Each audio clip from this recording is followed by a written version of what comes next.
Hey babes, welcome to this week's episode of the BJJ Babes podcast. I'm your host, Laura, and this week my interview is with Briana Bowley. Briana is a Jiu Jitsu practitioner and also a nervous system and mental performance coach.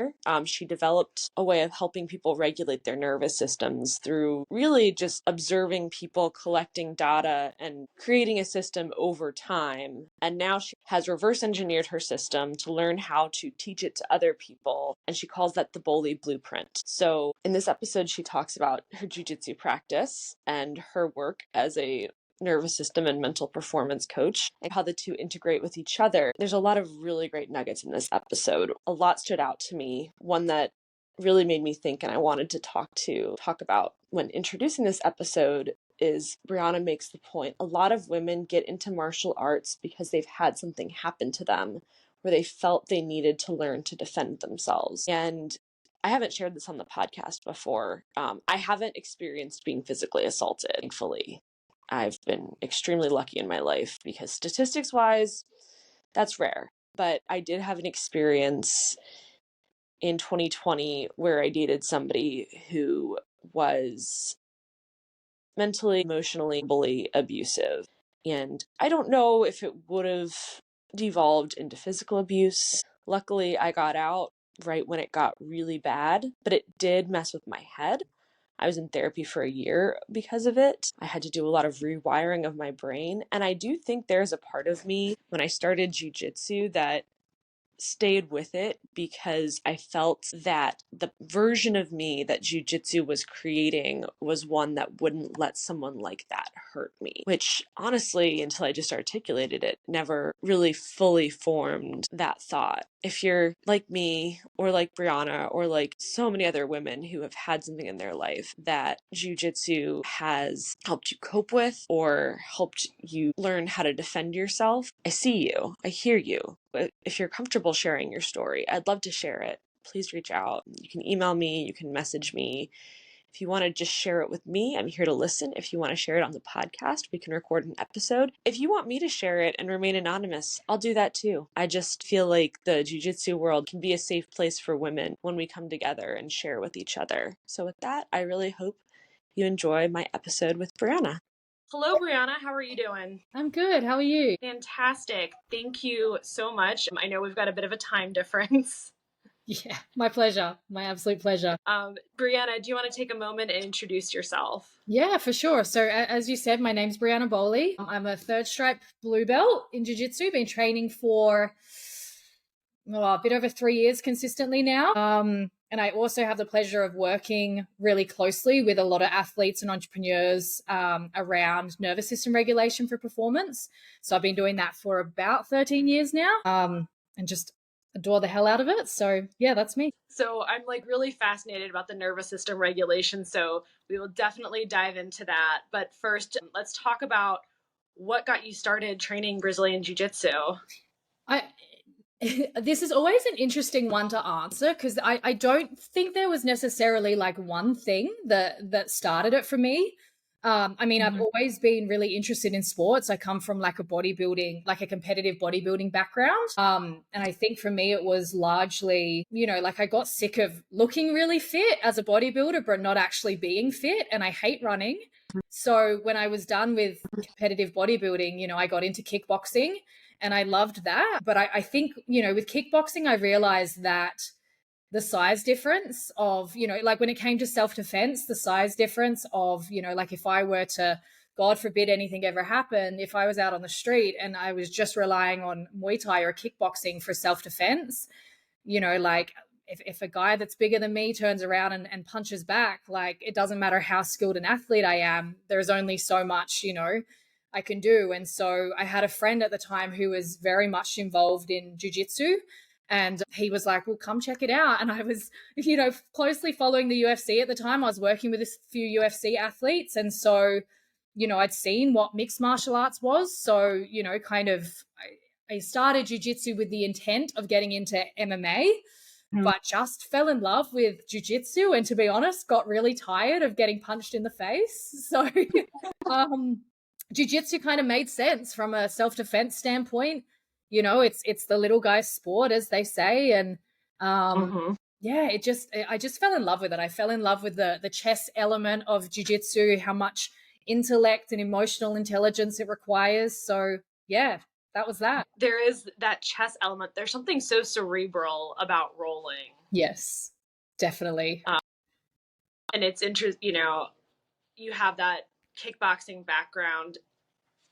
Took like 5 Muay Thai classes a long time ago, so did not delve in as deep as you. So it's interesting to hear from somebody that, you know, was training a different martial art and intended on going into MMA. Like, that's what got them to really focus in on jiu-jitsu. What was your first jiu-jitsu class like?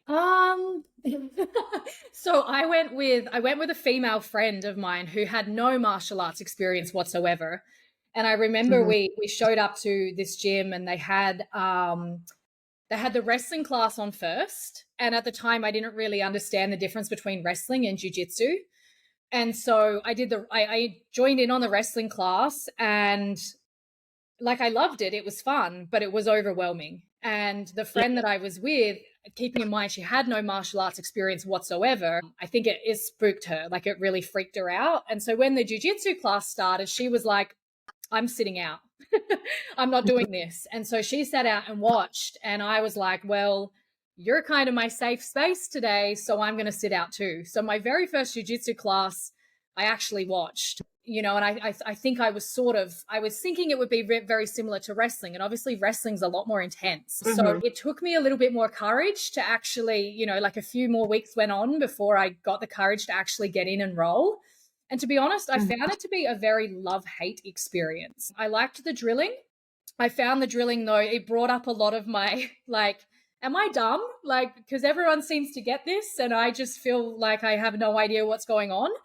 Do I have a learning difficulty? You know, like, lots of just questioning myself. The rolling itself was very fun but overwhelming and like a bit shocking from the perspective of, you know, like realizing how much, as an untrained person training against, you know, like a purple belt or a brown belt or a black belt, like, these people just kind of move you around like you're a little infant. So it sparked so much curiosity, but at the same time was totally overwhelming.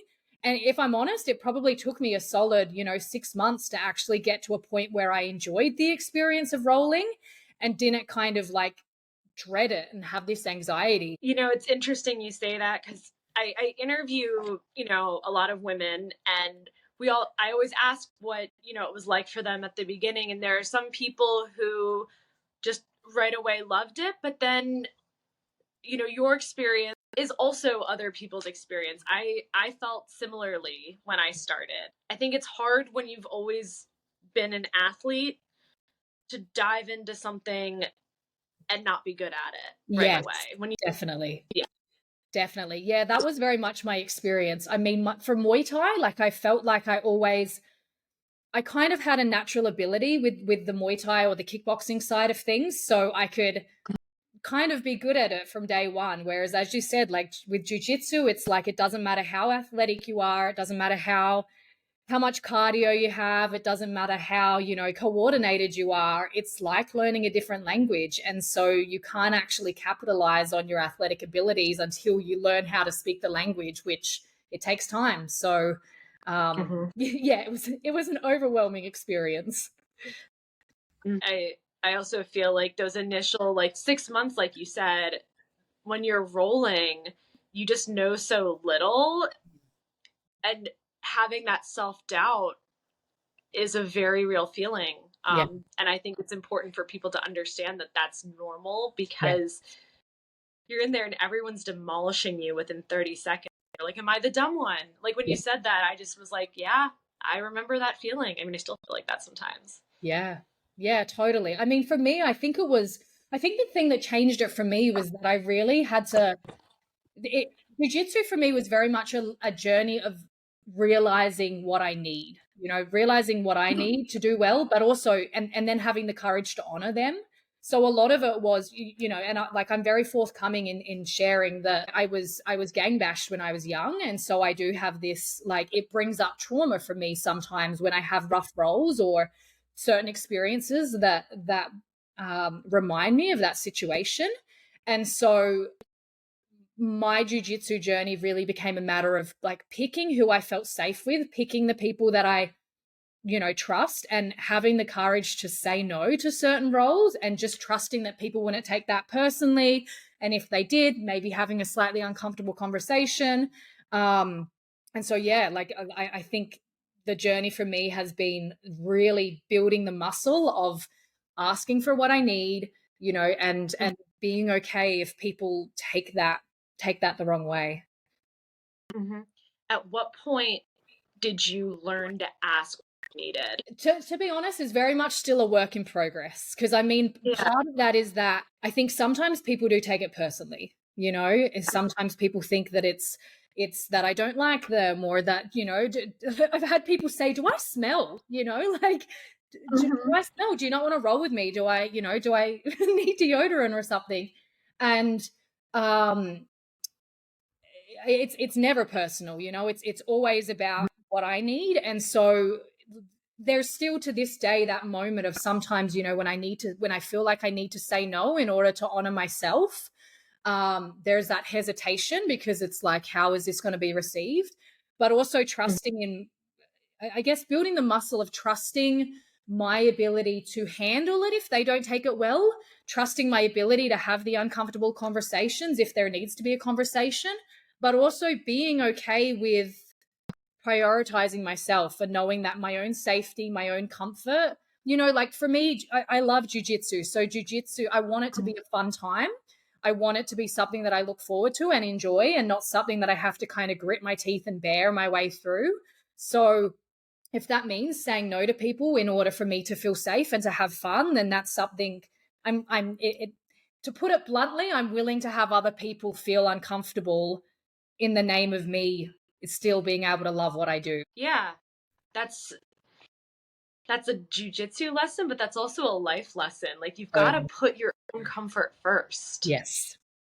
And you've got to be okay upsetting other people. Yeah, and being okay being misunderstood, like I've had experiences of people saying, "Oh, you're lazy and you just don't want a tough role," and maybe sometimes there is truth to that. And like I've really learned to be okay with that. Sometimes I'm lazy, and sometimes I just don't want to go with the person that's a bit too rough, or that is going to bring me a hard role, and that's okay. There's actually nothing wrong with that. Yeah, I mean, it's all where you are in that moment on that day. Yeah, absolutely. I mean, it's your practice, it's not theirs. Absolutely. And the one thing that I've really come to realize with jiu-jitsu, and my own journey working with athletes, is that everyone does it for a slightly different reason. And even if two people may share the same goal of that, they, as an example, want to be a world champion, or maybe two people that they both are learning for self-defense, but their driving force behind it is slightly different. So the things that they need, or the things that are going to help them, are going to be slightly different, and the things that they avoid and shy away from are going to be slightly different. So it's that piece around not assuming like why someone doesn't want to have a hard role that day, or why someone, wants to have a particularly hard role that day, and just trusting that people will self-advocate. And if they're not self-advocating, that hopefully they'll eventually build the skill of self-advocating. Yeah. And I think a part of that too, in terms of that communication, both the yes or no to the role, and then even having the conversation with your rolling partner about how intense you want it to be that day. There's, I think, how the instructor is running the class and the culture they're creating at the gym contributes to that. Yes, absolutely. 100%. Was that something when you first started learning to advocate for yourself? Was that something you figured out on your own? Was that something you from a professor or a fellow classmate? Yeah, I was really lucky in that the very first gym that I went to, like, we had a phenomenal culture there. I certainly, I realized within myself, I'm a very self-reflective person. So I sort of, there were certain people that I just didn't, I liked them as people, but I didn't like rolling with them. And so I would sit back and go, oh, like, what is that? And in some cases, it was just that there might be a particular thing about them that reminds me of a situation where I felt unsafe. And so, it was, it was, I would roll with them on the days where I knew I had the capacity to manage that. And I would say no on the days that I knew I didn't have the capacity. And it could be something as simple as I just had a stressful day of work. So, my ability to handle something emotionally was a little bit more limited. So my very first gym was a very healthy culture, and I felt like I did have the space to ask for what I needed and not have that kind of judged and ridiculed. As someone who travels a lot, I've trained at a lot of different gyms, and I've certainly had experiences where that hasn't been the case. And there's been times where I've been called lazy, or, like called a pussy, or, like rub some dirt in it, you're too sensitive kind of thing, like get over it. And that, like, I mean, sadly, that is part of it. And that's part of me figuring out, like, okay, that's not my gym. That's not my professor. That's not my, that's not my person. And choosing accordingly, moving on and finding the next place that is going to be understanding and be curious about what's actually going on for people as individuals. Absolutely. I think, a common theme in these interviews is culture is everything. Yeah. And it starts from the top down. So what was it once, you had your love-hate relationship when you started training? What eventually got you hooked? I think it was a mixture of, to be honest, I think a lot of it is, because of what I do for work. I like to sit back and watch the way people, human behavior is my jam. I could nerd out on that all day. And I really love the extremes of human behavior. I like, being able to kind of see how people respond in high pressure dynamics. I like being able to see what happens at the extremes. And so I think jiu-jitsu is a very safe version of that, because we can tap out and, we're amongst peers, and, we build relationships with the people that we train with. So, it's a safe space, generally speaking. But it is extreme, we're ultimately like simulating these kind of like life or death situations, where our stuff comes up, especially as women. Like it's, I'm sure you'd relate that, sadly, a lot of women, in my experience, that get into martial arts are doing it because they've had something happen that's had them feel like they need to learn to defend themselves. So it is, it's simulating things that are probably very familiar to past traumas or past stresses. And so, it was a mixture of observing other people and how some people go into this kind of shut down fawn response.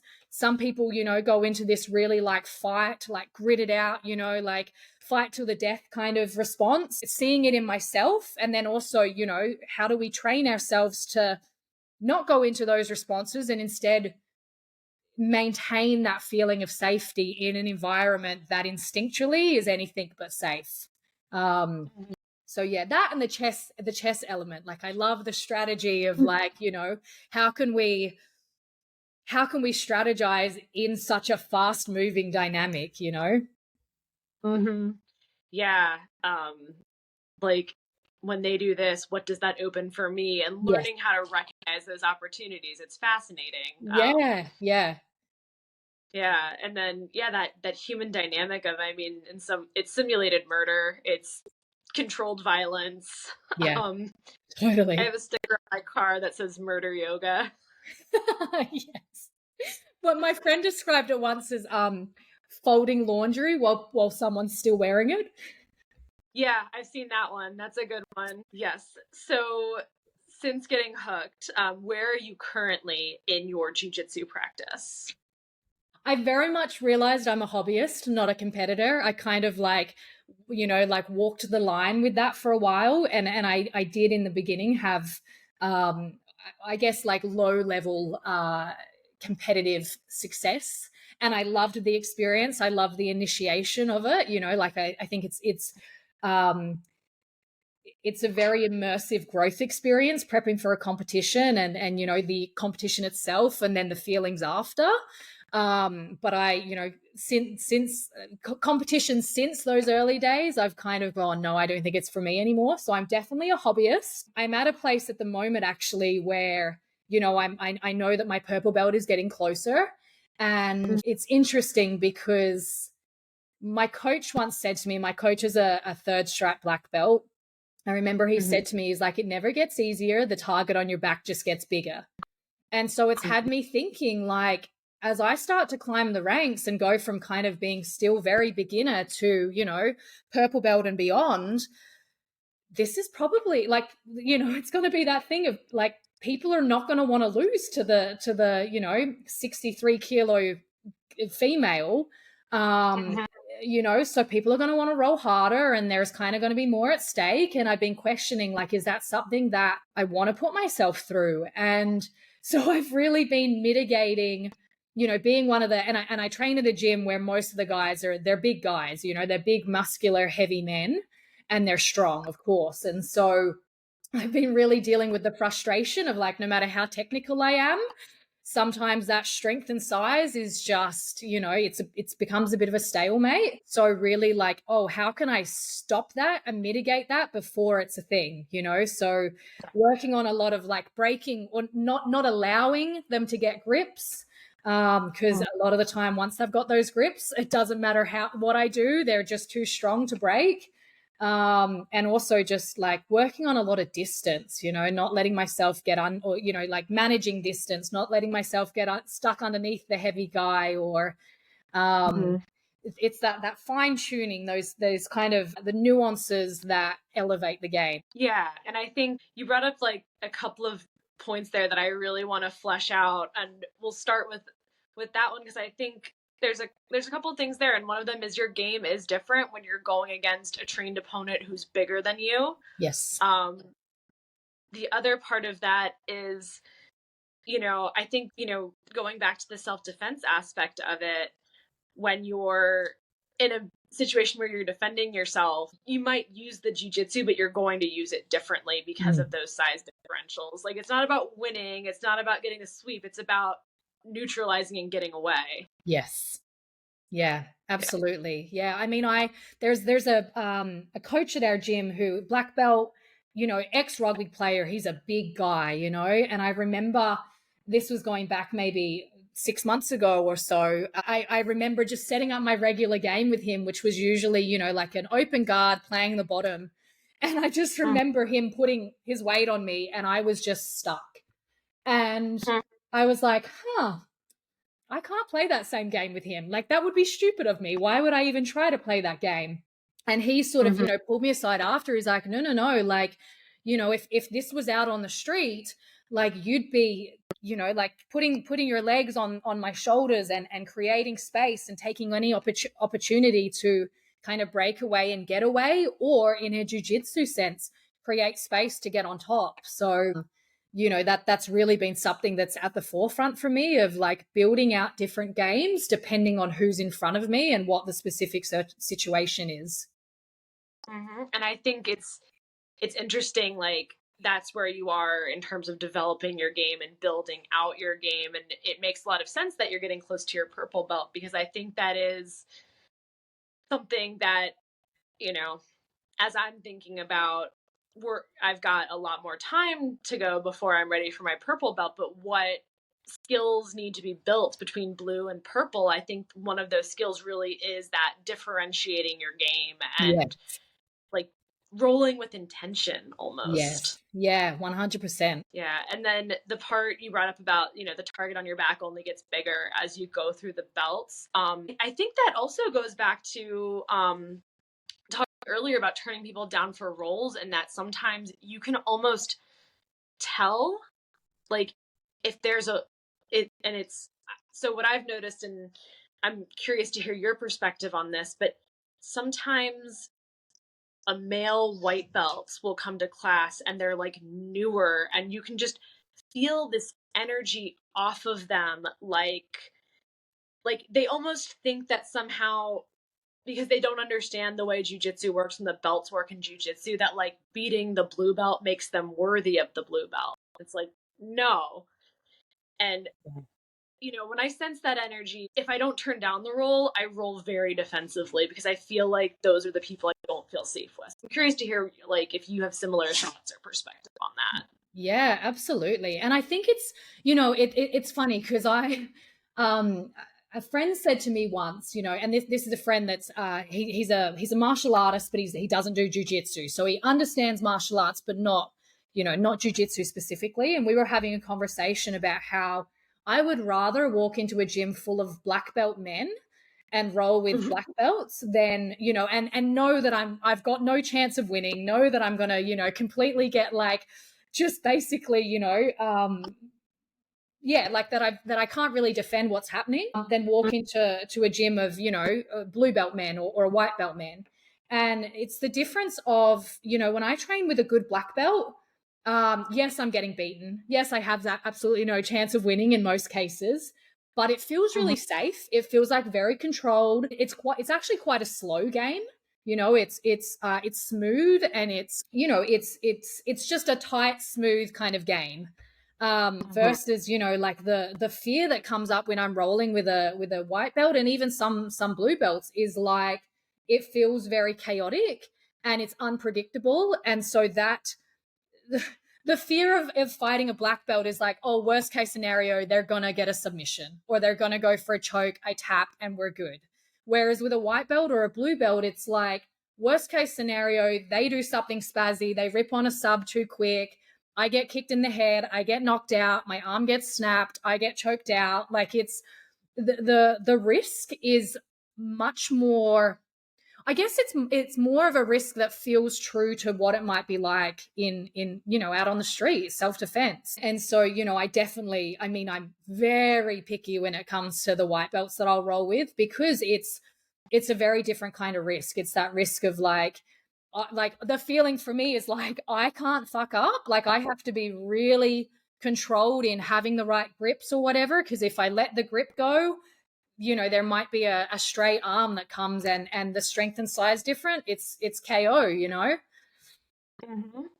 I really am so glad you described that, because I feel the same way. And I've been rolling with like a white belt where, yeah, you have a grip or you have their arm, and your professor happens to be watching, and they're like, go for the arm bar. And it's like, I know if I go for it, there's going to be this chaotic scramble where I'm going to get muscled and potentially hurt. So I would rather stall them, which is frustrating because I think it does, like, I don't know if you feel this way, but it's frustrating.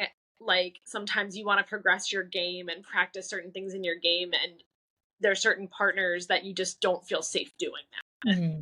Yeah, absolutely. Absolutely. I've been playing around with this concept of like sloth mode when I train, and like Yeah. really slowing everything down as much as possible. You know, like in my nervous system work, I talk a lot about like the most relaxed person in the room is the most powerful.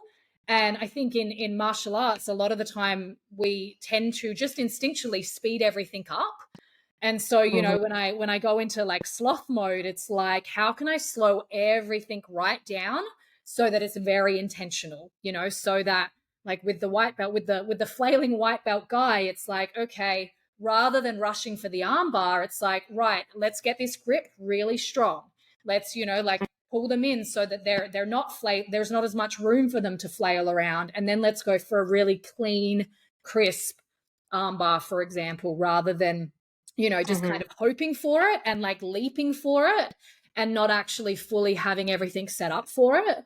And I think, you know, when you watch a really skilled higher belt, like that's the difference of their game. It's like they're very intentional, they're very slow, they're very, you know, like they move quickly when they need to, but for the most part, it's like they're almost, you know, kind of like lean back and just, you know, you run around like a crazy spaz, and I'll just time it. I'll just time when I need to. Yeah, that it's like it's the very controlled, deliberate, and then timed quick move. Yes, exactly. I use the analogy of, you know, the eagle. Like when we watch eagles are most of the time they're just soaring on the updrafts. They're not actively flying, and they don't actually spring into action until they see their prey. Like they, you know, they're kind of, they've got that high vantage point, so they've got a view of everything, and when they see the prey, then they dive, then they move into action and expend energy. But for the rest of the time, they're just, you know, they're just catching the updrafts. It's like a sky and eagle based analogy that is similar to, I think it's what Hicks and Gracie, that's like the ground is my, I'm a shark and the ground is my ocean. Yeah, totally, totally. Yeah, but like similar concept because they're swimming around, observing, they're looking for prey, and like then they, you know, attack. Yeah, yeah, and I think when you slow everything down, you're able to process things better. You know, you're able to process like, oh, that arm's free, or like, oh, I'm not getting that sweep because, you know, they're using their head to maintain, you know, their post. You know, so if I do this, then that slightly changes the position, so they can't do that anymore. And so it's, you know, slowing it down, just you can take in information a lot easier, and it's the relevant information rather than just like, oh my god, you know, like I've got to get something. Yeah, and I think you know, you touched on the beginning your work, and then you're talking now about like nervous system regulation. So let's go to that, and we can kind of then blend it into how that works with jiu-jitsu. So when did you start working in like the mental performance type area, and how did you get into that?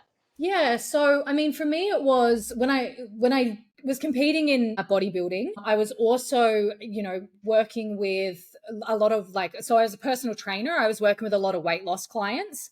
And I don't know how much you know about bodybuilding, but the competition preps are like 16-week plus long, intense preps. You know, like everything's timed, your meals are timed, your, you know, your training sessions are like pretty rigorous and intense, and there's really like minimal room for error, and the diets are just like insane. And as I was working with these athletes who were as I was working with these clients who were, you know, going on these kind of rigorous, I guess, regimes and that to lose weight, I started to look at like what the difference was between someone who lost the weight and kept it off versus someone who lost the weight and put it back on versus someone who didn't lose any weight. And through the bodybuilding, I was going through my own journey of losing a pretty significant amount of weight and then coming out of comps and, you know, putting it back on, having this kind of rebound. And so that led me to really start to like dig into the mindset side of things. But I realized pretty quickly that when we work with the mind, there's almost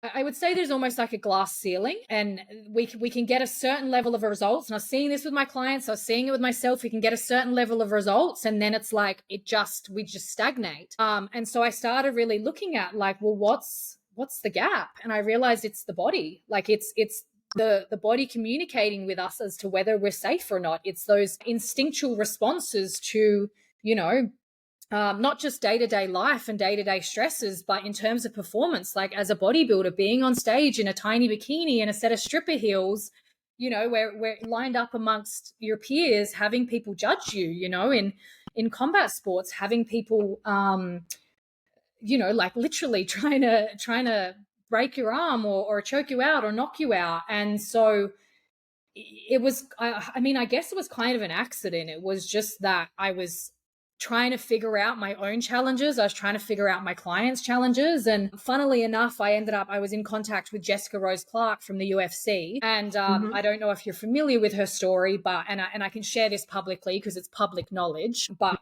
sadly she'd come out of a DV dynamic and was really struggling with elements of her career, and she was close to basically losing her fight contract. And you know, when we kind of started to look into that, it was really clear that there was a link there, that there was something that was limiting her ability to perform because of what had happened to her. And so, you know, it was the body signaling like, this isn't safe, like don't do this because it's not safe. And so, when we started to kind of bring her back to a state of relaxation, it was like chalk and cheese. Like it was like suddenly she'd taken the handbrake off, and she was able to really like show up at her full potential in her fights. So, she sang my praises, and that was online. She's got obviously quite a big following. And so, yeah, all of a sudden I just had all of these athletes reaching out to me, wanting to work with me. And that was that. I just loved it so much. I never looked back. Mm-hmm. So it started from this one person, and it sounds like it was a very trauma-informed approach. Yes. How did you develop your approach to help her, and how have you used that now moving forward with your clients? Yeah. I mean, to be honest, it was a lot of, I'm almost hesitant to say this because I know that it's almost like what? You did what? But it was a lot of trial and error. And when I say trial and error, it was trial and error on myself, like knowing, I mean, I've obviously come from similar, as I voiced earlier, like similar experiences. So it was looking at, well, what is it that triggers me when I'm at my best competitively? Like, what is it that has me at my best? When I'm struggling, what is it that has me struggle? And then having a lot of really open, honest conversations with clients about like, well, like you're self-sabotaging this weight loss journey, or you're self-sabotaging this fight or this prep or whatever. Like, what's actually going on for you? Like, what's the thoughts going on? What's the feeling? And so it was, I mean, still to this day, it's a practice of collecting data, like consistently collecting data, noticing patterns. I think one of my greatest skills is pattern recognition. So I started to really notice like the people who thrive and the people who do really well usually have this particular pattern. The people who freeze have this pattern. The people who spring into these kind of like anxious reactions have this pattern. And so it was just slowly collecting pieces of the puzzle and putting them together in a way that made sense and was getting results. Mm-hmm.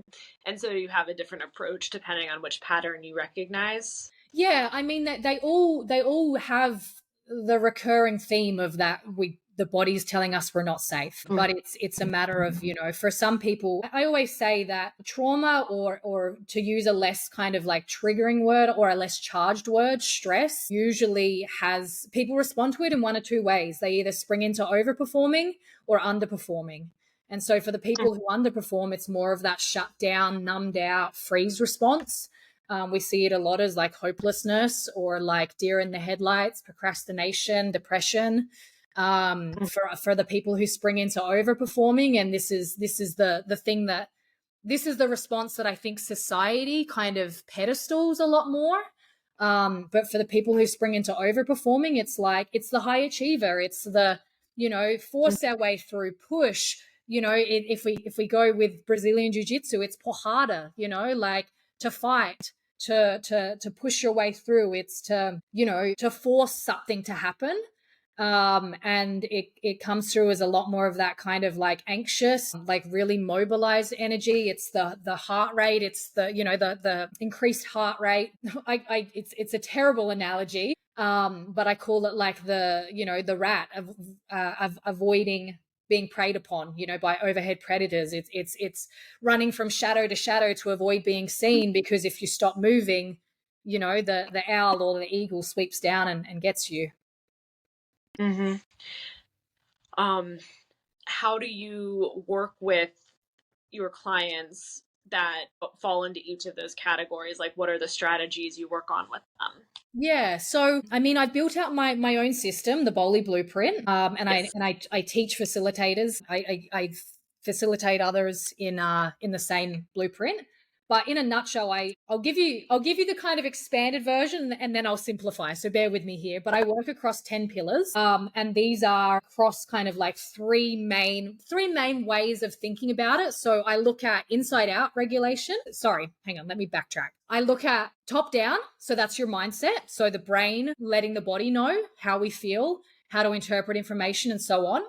There is bottom up, which is the like our senses letting us know how we feel. It's the gut brain. It's what we eat. It's our posture. It's if we're if our muscles are tensed up, that's going to signal to the brain there's something here that's not safe.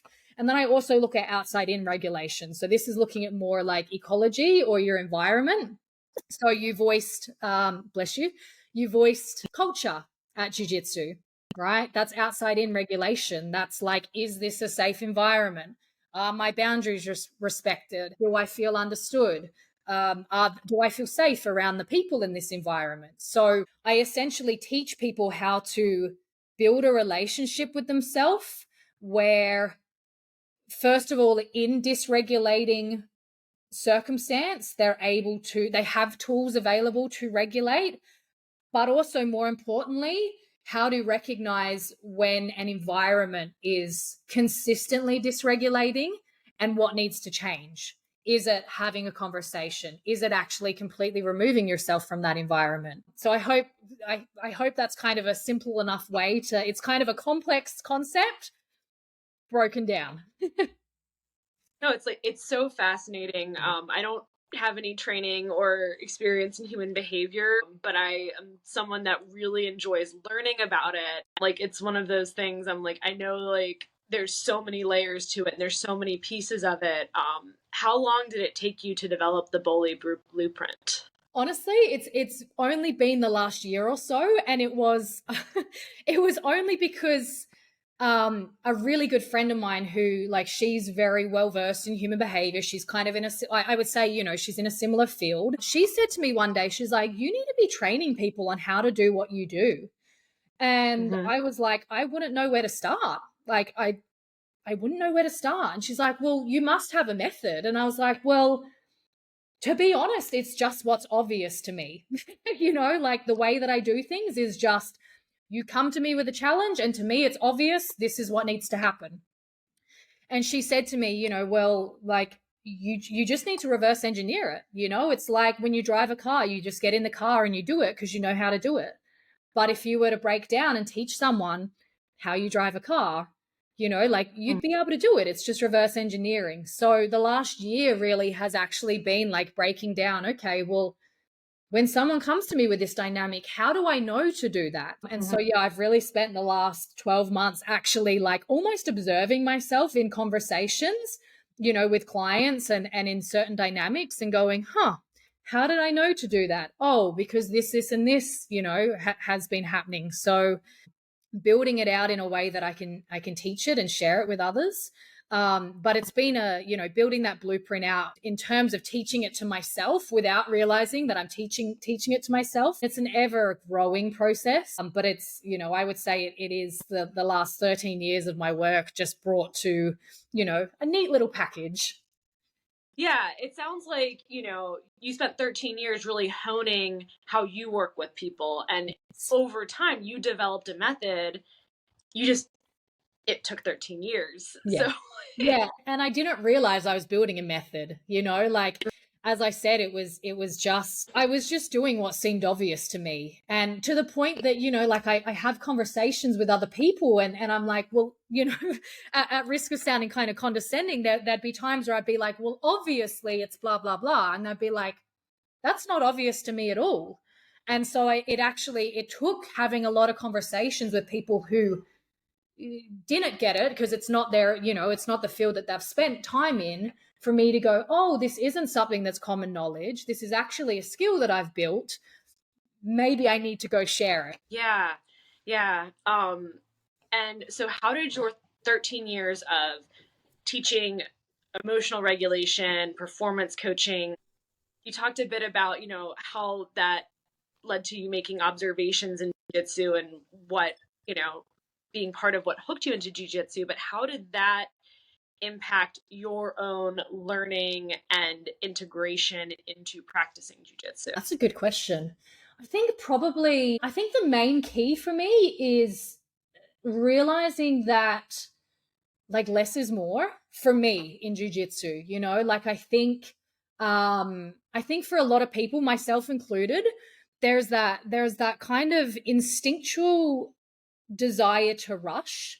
Like, it's something we want to get good at. We want to get to black belt, and so it's like, I just need to train 6 days a week, twice a day. Like, more is more. I need to nail every session. I need to, that pressure that we put on ourselves, I need to Every role needs to be like a good role. I can't have a shit day. I can't have a day off. For me, it was realizing that when I'm burnt out, or when I'm stressed, or when I'm tired or sore or just not in the mood, like my classes aren't, they're not effective, you know, like I don't recall information. I don't enjoy the roles. Because I'm not enjoying the roles, I'm not learning. Like it's like I'm disengaged. So really, like it's been a practice for me of trusting that, like, on the weeks where I only want to train twice that week, those 2 sessions, I know I'm going to go in feeling fresh and not burnt out. And so maximizing, you know, like those 2 sessions are going to be maximized, where I'll gain a lot more than if I went 6 days that week, but those 6 days I was feeling like shit, you know. So even though in terms of attendance and getting the belt based on attendance, it's going to slow the process down, it's like, oh well, I mean, jiu-jitsu is, you don't get the black belt and then you're done. You've mastered it. Jiu-jitsu is it's a constantly evolving, constantly expanding kind of journey. So like really embodying that, like, there's no rush. There's nowhere to get to. Trust your timing, especially as a woman, you know, like we have a very different hormonal cycle to men. So honoring that, slowing it down, and letting go of the fear that, like, I'll fall behind or other people will get ahead of me. Or, you know, if I trained, you know, once this week when I could have trained 6 days this week, you know, like it's not detrimental to my journey. It's actually probably highly supportive to it. Yeah, I think that, raises a really good point. I mean, it raises a point about listening to your body, listening to your mind, and honoring what's telling you. But then it also speaks to, yeah, sometimes stepping away from something means you come back at it, like you said, fresh and with a new perspective. Yeah, definitely. And I mean, for me, it's like I'm very blessed in that with my work, I get to travel a lot.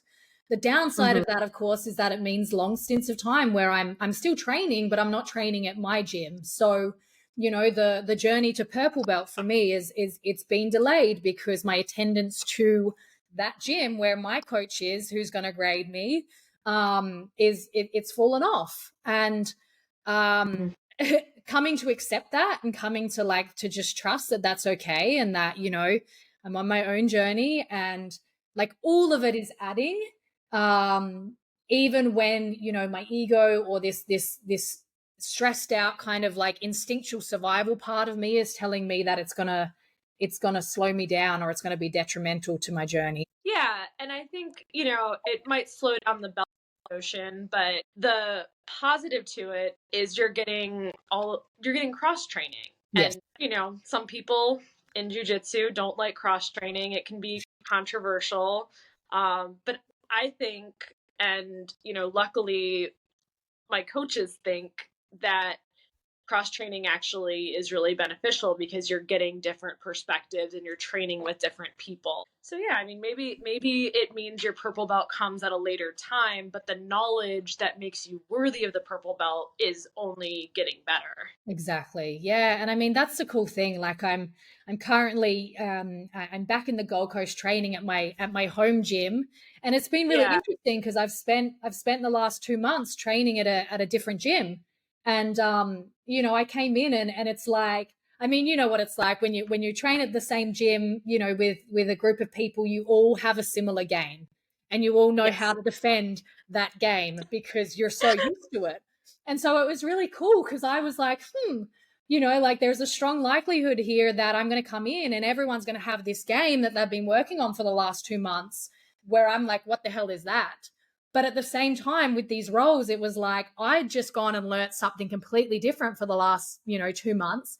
And I came in and I was rolling with my normal training partners, and they're like, what was that? You know, because I've added something that they haven't seen to my game, or that they're not expecting from me. So it's from that perspective, it's really cool to see the progression. And you know, I'm really I'm teaching myself to settle into being a really phenomenal blue belt rather than being like a okay mediocre purple belt. That, you know, like the color of my belt doesn't mean shit, you know, like it's a nice little status symbol to come in and, you know, be able to go, oh, like I'm a purple belt, but I'm so much more committed to knowing that I 100% deserve it, rather than, you know, just having it because I came to class every day, you know? And for me, I don't travel and train when I travel as often as you do, but I have a little bit. The first time I did, I was still a white belt and I was at a gym. It was a great gym, but they separated the white belts from the colored belts for classes. And then the next time I traveled, I had gotten my blue belt. And I will say, like, the one color change that mattered to me was like white to blue. And I think it's because if you go in with the blue belts, there's a certain degree of like commitment and competence and Yeah. like knowledge that people expect versus the white belt. If you go like to a visiting gym, they're gonna be like, oh, like they're thinking like, oh, a white belt girl, she doesn't know anything, so I don't want to roll with her. Or oh, she's gonna be spazzy, I don't want to roll with her. I don't blame them for, because that's how I feel about new white Yeah. belts or white belts that I don't know. Yeah. Yeah. Absolutely. I definitely, I mean, I'll be really forthcoming in saying that, like, the blue belt was important for me, you know, and as across multiple layers, you know, for me, part of it was because of what I do for work. It's like, you know, unfortunately, there is this, and it makes sense, but there's this natural, like, oh, you're just a white belt, you don't know anything, you know. And Mm-hmm. so even though I've got 13, you know, I'm a black belt in nervous system regulation for athletes, for combat sports athletes, I would often be met with like, well, but you're only a white belt, what would you know? And it's like, well, yeah, you know, it's kind of like being a black belt in judo, but a white belt in jiu-jitsu. Like I know what I'm talking about when it comes to emotional regulation for performance, even if I'm not the best at jiu-jitsu. So the blue belt felt really important for me from that perspective, so that people would actually be a little bit more willing to listen with an open mind. But also, as you said, you know, like being able to go into a new gym and not having to go with the white belts, having the option to go to the all levels class, or, you know, to the intermediate or advanced classes, and just, you know, I guess being avoided a little bit less. Yeah, unfortunately, like I think it is true. And it's funny you brought up like you know the black belt in judo, but a white belt in jiu-jitsu. Literally last night in class, our professor taught us something, and he was like, "I'm going to teach you this submission that I learned from a white belt." And he was like, "But they were a black belt in judo," and I was like, "Okay, so white belt." And I like looked at him and did the quote, you know, air quotes, because Yeah. it is true. Like if you have just because you're new to jujitsu, like unfortunately we do belts do matter and they don't matter. There's limits to both of those statements. So going back to your work with combat athletes and emotional regulation, how did training jujitsu assist you in that? I think understanding, like it brought a deeper understanding to what someone goes through on the mats. Because I mean, it really is, it's an initiation, you know, like it's not, and this isn't to discount the emotional processes that someone goes through in these other sports, but jiu-jitsu is not table tennis, you know, like it's, you go in there, you're facing power dynamics, you know, like that. I'm sure you've had experiences of you roll with a 12-year-old kid and they beat the shit out of you, you know, or like training with like a 15-year-old girl that's tiny compared to you, and but they've been training 11 years, so they just move you around like you're nothing, you know, like Mm-hmm. you're dealing with vulnerability, you're dealing with power dynamics, you're dealing with pressure, you're dealing with, you know, like their social dynamics, like there's so much that goes with jujitsu, and it really brings up a lot of our stuff, it brings up a lot of our shadows. So you know, I obviously knew that to be true in working with combat athletes, but experiencing it for myself firsthand, it just there was a deeper level of understanding, especially when I work with female athletes, because, that they are dealing with that added factor of, a different cycle and being in a male dominated, room in most cases. And like, I hate to say it, but the bitchiness sometimes amongst the girls, like that's a whole other thing. And so, yeah, it was just that next level of, I guess, compassion for what my athletes are going through. And it also really highlighted to me what I'm committed to changing systemically in the industry. Like it really moved my focal point from working with athletes. And don't get me wrong, I still work with athletes to help them to perform better and to win and so on. But it also made me step back and go, there's actually some really key aspects of the sporting industry as a whole that I want to put a lot of my energy into changing. What are those aspects, if Yeah, you're... for sure. So, I mean, one of the things is I definitely want to change the bitchy dynamics amongst women. Like I don't know about you, and I can't speak for other women, but I feel much more comfortable training with the men than I do with women, because I've had some really terrible experiences with women on the mats over the years. And I'm understanding of that and I'm compassionate of that, because I get that it is women's survival instincts coming into play. And, as women, when we look at, our animal instincts, we're the smaller, weaker sex. And so we tend to protect ourselves through these kind of like sneaky sort of like social reputation aspects. And so, there's this hierarchy piece that's kind of unspoken with women in jiu-jitsu, and it comes out in really sideways ways, where it's like, it's high school shit, to put it bluntly, it's high school shit. And that is alleviated when women learn how to feel safe in their own bodies and to not see other women as competition. So that's one of the major pieces that I want to shift. But also the understanding of women's cycles, because we are different to men. Men run on 24-hour cycles, women run on 28-day cycles. So, there's days when we go in there, and again, I can't speak for every woman because we all have different, like our cycles affect us differently.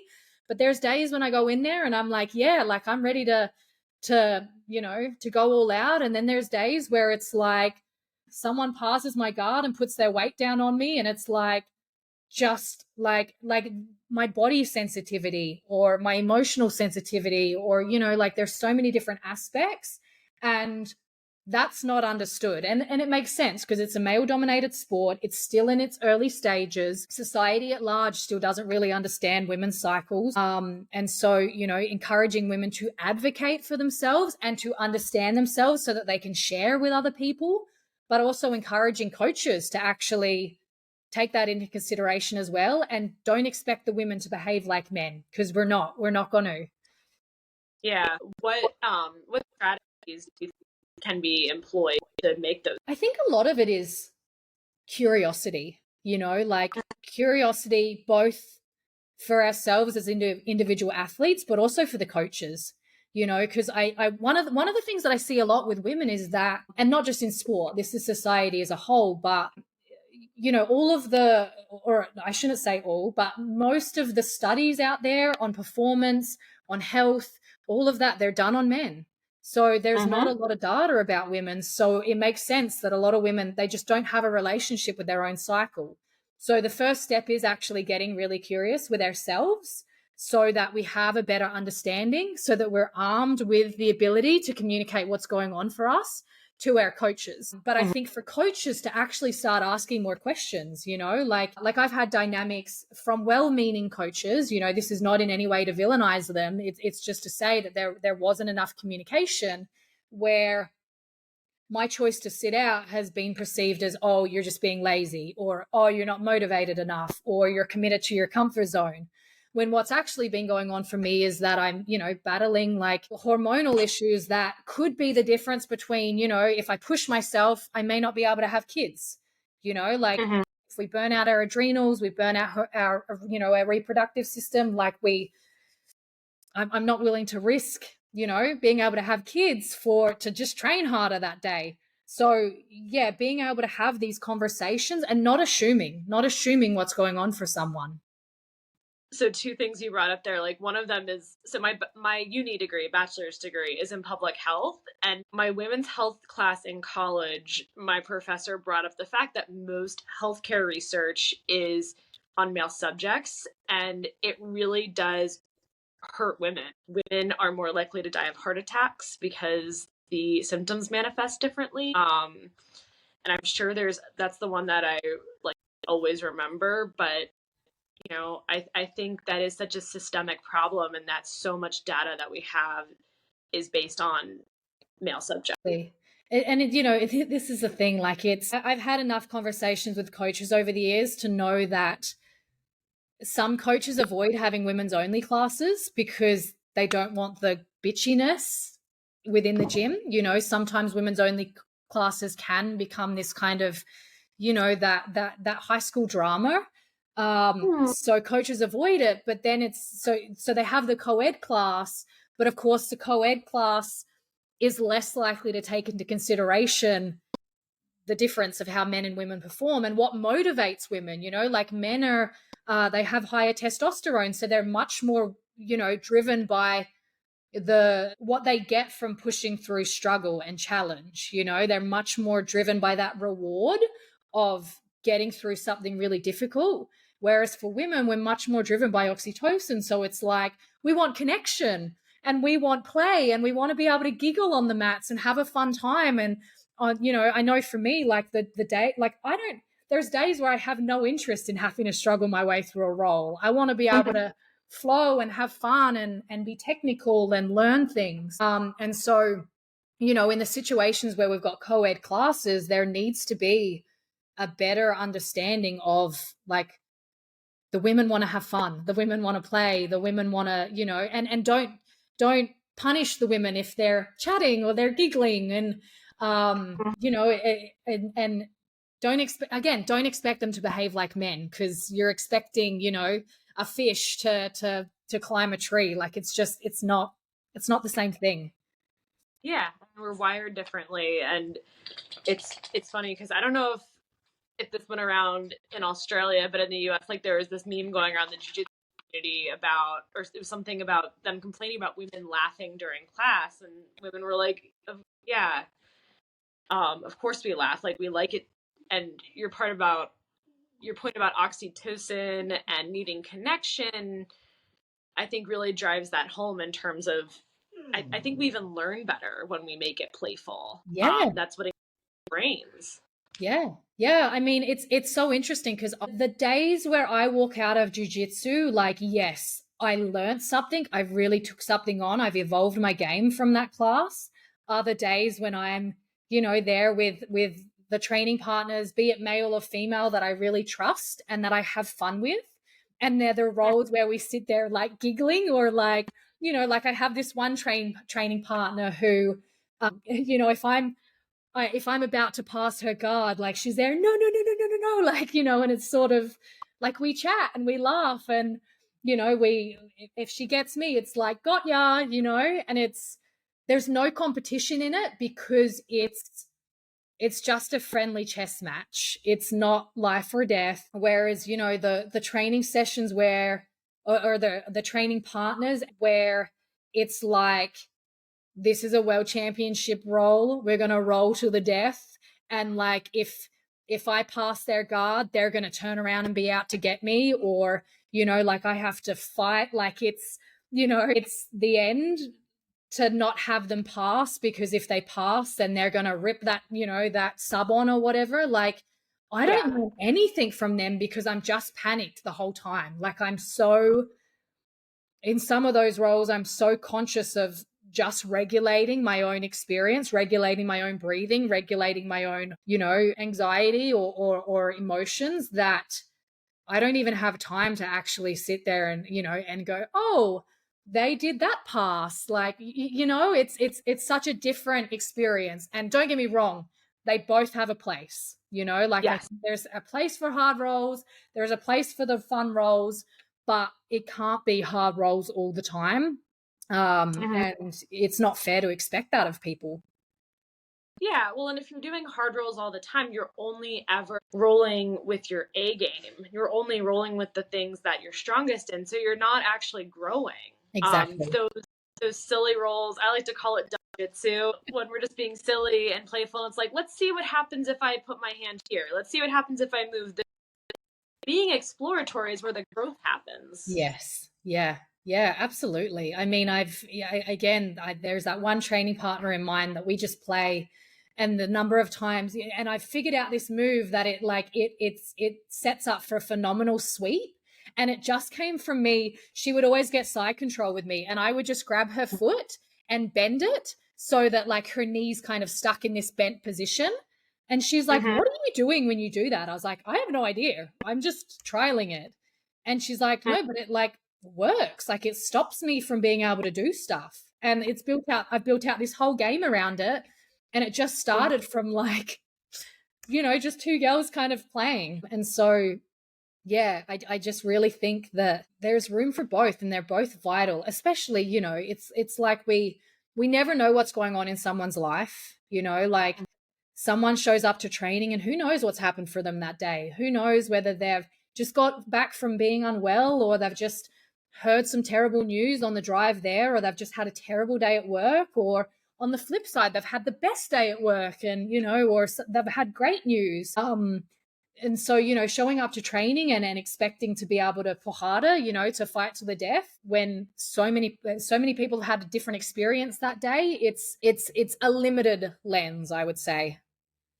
Yeah, and I think that's something too, culture that could be, is just encouraging communication before it starts. Hey, what are you looking to get out of this today? How hard do you want to go? And want Pohada, like, and I'm in a place where I'm ready for that too. We can do that. If I'm not in that place, then I'm not your role. Yes. Yeah. Yeah, exactly. I mean, I try to, and sometimes there's not enough time for this, depending on how the class is structured, but I try to get into the habit of, when I sit down with a new training partner, we're about to start the round, we tap hands, I say, "Hey, like, what are you working on today?" Or like, how are you feeling? How's the body? Like any injuries? Do you want to, and just have this quick debrief of like, oh, are you wanting to train hard today, or are you wanting to cruise? Like, where are you at? And I'll voice, hey, like I've just started my bleed, or hey, like I've just got some bad news. I'm like, I've got about 20% in the tank, but I'm willing to use that whole 20%. Let's make it a hard roll. Or hey, I've got 20%, and like, I've had some training partners where I've said, "Hey, I'm just letting you know I'll probably cry during this role," and like don't either don't stop the role. Like if you see me getting teary, like it's not anything you've done. I'm just processing some shit. Just roll as normal. So just again advocating for our needs. Yeah, absolutely. At this point, for jiu-jitsu career, what do you love most about training jiu-jitsu? I really love the friendships that I've built through jiu-jitsu. Are often, like sometimes I look around the mats and I'm like, this is the strangest friendship circle. Like you've got the like we have our girls group at the gym, and we've got like a 16-year-old who we laugh because she's at school, and like she's like, "Oh, gotta go home because I've got homework to do." And then we've got like older women on the mats and younger, and it's just, there's people who are like stoners who don't have a job, and then we've got multimillionaires on the mats who are retired, and like it's just such a mixed bag. And I've really had the pleasure of connecting with people on deep levels, because I think when you go through something like jiu-jitsu, it bonds you because you're going through struggle together. So it bonds you in a way that, and you're breaking that touch barrier quickly as well. So it bonds you in a really rapid way with people that you wouldn't normally connect with. And for me, it's opened up the opportunity to have a lot of experiences that I wouldn't have otherwise because of who I've met through the journey. So it's the social connections that like really they open up new worlds for me, not just in terms of jiu-jitsu and what I learn from these people on the mats, but also just, you know, what opens up for me out in the real world as a result of it. Yeah, I that is a fun part of it, is especially I feel like I said this last night, my drilling partner was the person closest in my size to the class because I think I was the only woman there last night. So it was a 16-year-old boy. So it was like, all right, kid, like we call him kid or the kid. I'm like, all right, kid, come here. I was like, it's always the women with the teenagers. Like that's, and I'm probably his mother's age. Yeah, I'm like, I'm exactly. sorry, I'm like the one choking you out today. Like, it's fine. Yeah. Um, And I mean, even you and I having this conversation, it's like we may not have ever met if it weren't for jujitsu. So it's almost like an immediate global community because we're mhm. bonded with this common kind of like niche hobby. Yeah, no, totally. I think one of my favorite things about doing this podcast is that, you know, I've got you in Australia now. I had Mike from Unorthodox Nutrition in England. I've got a bunch of people in Canada at this point. Yeah. Like, I get to meet these people all around the world who all train jujitsu and all have these different perspectives on it. And I think that's really beautiful and fascinating to kind of dive into, you know, everybody's, you know, motivators and what they love about it. What challenges you most at this point? I think it's probably the feeling of being misunderstood a lot. I think I have very sometimes idealistic ways of, you know, everything that we've spoke about, you know, like how women relate to each other on the mats, how women relate to men on the mats. You know, I know sometimes that can be a bit idealistic. And I also think I'm very innovative. So like I there is aspects of the sport that I want to improve and want to work on, and I want to make it a all around more kind of growth and learning conducive environment and industry. And I think that challenges that old school, you know, like it's a martial art and like it's, you know, if you Mm-hmm. came here to have fun, like you might be in the wrong room kind of thing, you know, like it challenges that. And I know sometimes my views are misunderstood or they're taken as an attack or they're, you know, just seen as just being inherently wrong because it's not that old school, you know, like a life or death kind of way of viewing martial arts. And so I think probably the most challenging thing for me would be dealing with sometimes maybe outcasting myself a little bit because I'm willing to speak up for what I believe in. But at the same time, that's also, I mean, it's the thing that I really love about the industry as well, like getting to see these nuances in human behavior. So it's both the blessing and the curse of what I do. Yeah, and I think what you touch on there is kind of this duality in the jujitsu world. There's the side of it and the people who are a part of it that are like there's like a philosophical side to it, there's like a mental side to it, and like um you know, it's all about like community and boundaries and safety, and then there's this other side that's like the it's almost like the Joe Rogan bro side. Yeah. um and yeah, there's definitely like a big part of that like is like gym selection, like when you are looking for a gym, like which culture is the prevailing one. Yeah. Yeah. Yeah. Absolutely. Absolutely.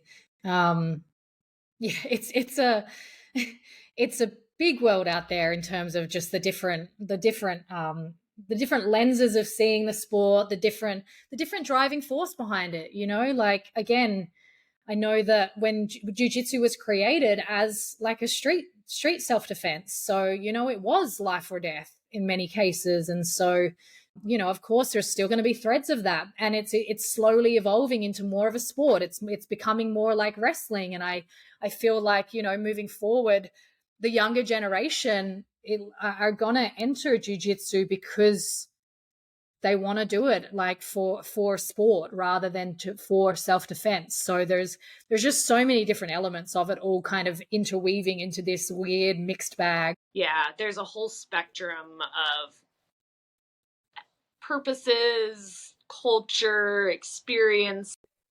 within this world. So my final question is always, what advice would you give to someone going into their first class? Be really clear on why you're there.